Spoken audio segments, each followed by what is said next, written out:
Hello everyone, আসসালামু আলাইকুম। সবাই কেমন আছেন? আজকে আমি আপনাদের সাথে শেয়ার করব আমার পছন্দের একটি রেসিপি, মলা মাছের কোপ্তা কারি। একদম আনকমন একটি রেসিপি। আশা করছি আপনাদের কাছেও রেসিপিটি অনেক ভালো লাগবে। আর এর মধ্যে অলরেডি যারা আমার চ্যানেলটি সাবস্ক্রাইব করে ফেলেছেন তাদেরকে অসংখ্য ধন্যবাদ। আর যারা নতুন দেখছেন, যারা এখনও আমার চ্যানেলটি সাবস্ক্রাইব করেননি, তারা প্লিজ আমার চ্যানেলটি সাবস্ক্রাইব করে ফেলুন আর পাশের বেল আইকনটা ক্লিক করুন, যাতে আমার নতুন রেসিপি আপলোড দিলেই আপনাদের কাছে পৌঁছে যায়। প্রথমে দেখাচ্ছি উপকরণগুলো। প্রথমে লাগবে 250 গ্রামের মতো মলা মাছ, পেঁয়াজ, রসুন ও আদা একসাথে বেটে নিয়েছি 1 টেবিল চামচ, আদা বাটা 1 টেবিল চামচ, জিরা বাটা 1 টেবিল চামচ, 3 টেবিল চামচ রসুন বাটা, একটি কাঁচামরিচ কুচি, হাফ কাপ পেঁয়াজ কুচি। এরপরে লাগবে 2 টেবিল চামচ হলুদের গুঁড়া, 1 টেবিল চামচ মরিচের গুঁড়া, 1 টেবিল চামচ গরম মশলার গুঁড়া, 3 টেবিল চামচ ধনিয়ার গুঁড়া, 1 টেবিল চামচ শুকনো মরিচ বাটা, একটি বড় সাইজের সিদ্ধ করা আলু, হাফ কাপ ধনিয়া পাতা কুচি। এখানে আমি আগে থেকেই মলা মাছগুলো শিলপাটায় ভালো করে বেটে নিয়েছি, যাতে মাছের ভিতরে কাঁটাগুলো একদম মিশে যায়। এর মধ্যে আমি এখন কিছু মশলা অ্যাড করব। দিব 1 টেবিল চামচ হলুদের গুঁড়া, 1 টেবিল চামচ মরিচের গুঁড়া। যারা একদম ঝাল খেতে পারেন না বা ঝাল কম খান, তারা মরিচের গুঁড়া হাফ চামচ দিবেন। তারপরে দেব 3 টেবিল চামচ ধনিয়ার গুঁড়া, 1 টেবিল চামচ গরম মশলার গুঁড়া, একটি কাঁচামরিচ কুচি, হাফ কাপ ধনিয়া পাতা কুচি, 1 চামচ লবণ। এখানে 1 টেবিল চামচ আদা, রসুন ও পেঁয়াজ একসাথে বেটে নিয়েছি, সেটি এখন দিয়ে দিব। আপনারা চাইলে আলাদা আলাদা করেও দিতে পারেন, সেক্ষেত্রে আদা, রসুন ও পেঁয়াজ হাফ চামচ করে দিতে হবে। এবারে সব উপকরণগুলো একসাথে মেখে নিব।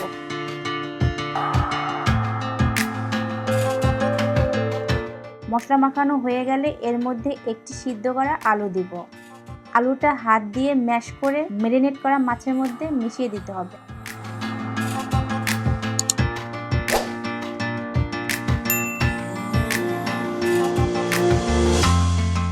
এবার কোপ্তাগুলো ভাজতে চলে যাব। প্যানে পরিমাণ মতো তেল দিব কোপ্তাগুলো ভাজার জন্য। তেলটা গরম হয়ে গেলে ম্যারিনেট করা মাছগুলো এরকম গোল করে কোপ্তার আকারে তেলে ছেড়ে দিতে হবে।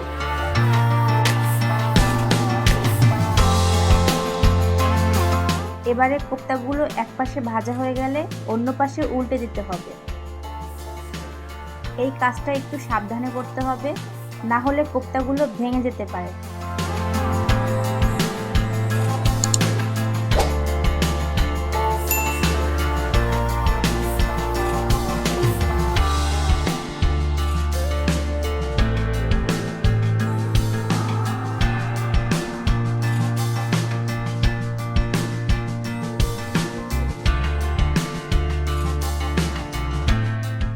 দুই পাশেই ভাজা হয়ে গেলে কোপ্তাগুলো নামিয়ে ফেলতে হবে।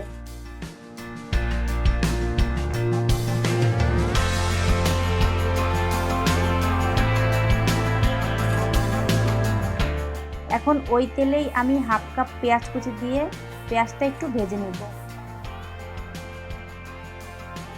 এরপরে পেঁয়াজটা একটু হালকা ভাজা হয়ে গেলে তার মধ্যে 2টি তেজপাতা মাঝখান থেকে ছিঁড়ে দিব। 3 টেবিল চামচ রসুন বাটা, 1 টেবিল চামচ জিরা বাটা, 1 টেবিল চামচ আদা বাটা। এখন সব মশলাগুলো ভালোভাবে কষিয়ে নিতে হবে।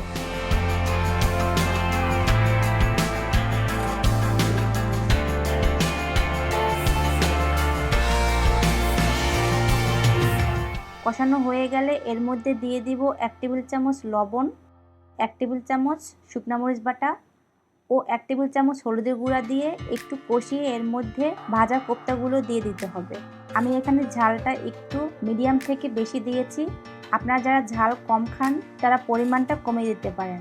কোপ্তায় শুকনো মরিচ বাটা দিলে কোপ্তার স্বাদটা অনেক গুণ বেড়ে যায়, কিন্তু যারা মরিচ বাটা না দিতে চান তারা মরিচের গুঁড়া ব্যবহার করতে পারেন।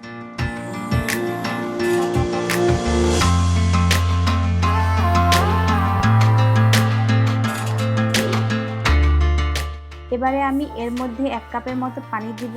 পানিটা দেওয়ার পরে ঢাকনা দিয়ে ঢেকে মিডিয়াম আঁচে রান্না করব 5 থেকে 7 মিনিট পর্যন্ত।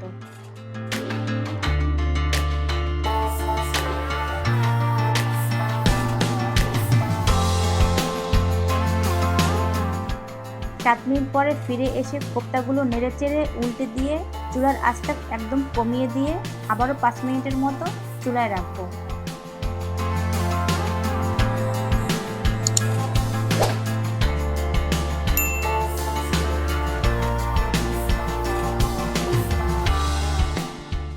যখন পানিটা শুকিয়ে তেলটা উপরে ভেসে আসবে তখন বুঝবেন রান্না হয়ে গেছে।